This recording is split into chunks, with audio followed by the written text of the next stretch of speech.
Let's now go across to the management at MTAR Technologies. They are now joining us. They have results. The managing director of the company is with us. So let's start with the margin contribution that has been evident over the last 2 quarters. It was 32% in September quarter, fell to 29 in December, and 28 now in Q4. What are the reasons and how long could the contraction continue? No, technically, we always said that we would maintain EBITDA margins at about 30% with 100 basis points, plus minus 100 basis points.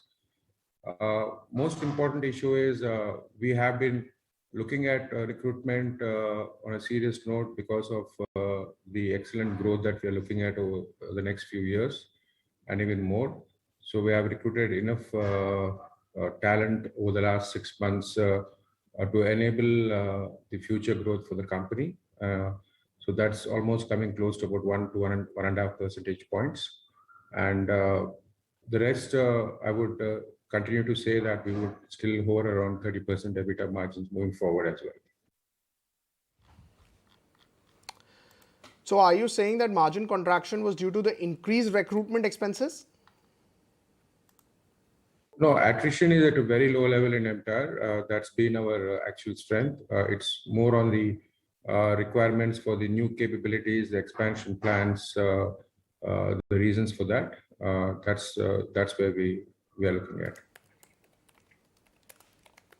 Order book as of December stood at 600 crore, now at 650 crores. How has the trend been? Yeah, we have a lot of enough orders in the pipeline. As I mentioned earlier, we're looking at a closing order book of 700 crores. We're almost there.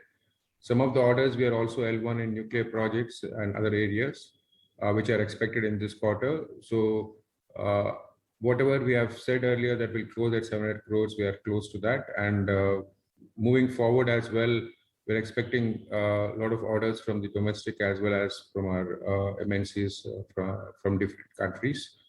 So we would expect the order book to grow even stronger during the current financial year as well. You are also intending to expand your international presence. You have also highlighted that you are in active discussion with global OEMs. Can you talk more about that? No, we have been meeting a lot of OEMs. OEMs have been visiting us. We have a lot of customers which are in the pipeline who are going to join us. Some of the customers we're already doing the first articles. In fact, we have a lot of new entities or customers from Israel, from Europe and US as well. So in engineering, a lot of first articles are done and then we go on to batch and volume production. So we're adding quite a bit of customers. We have done that in the last financial year as well. And in the current year, we have a lot more customers which we are looking at. And that would really increase our fuel our growth even higher and better over the next few years as well. You have time and again reiterated about expanding your product portfolio, establishing new capabilities. Take us through the product launch lineup.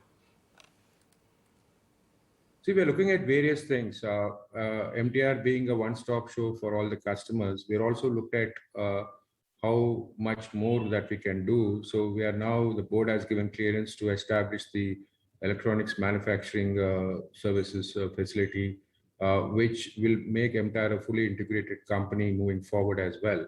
So that's already in the anvil right now. That's our next step to take this company forward in a big way. And that's an area which we are really looking at moving forward.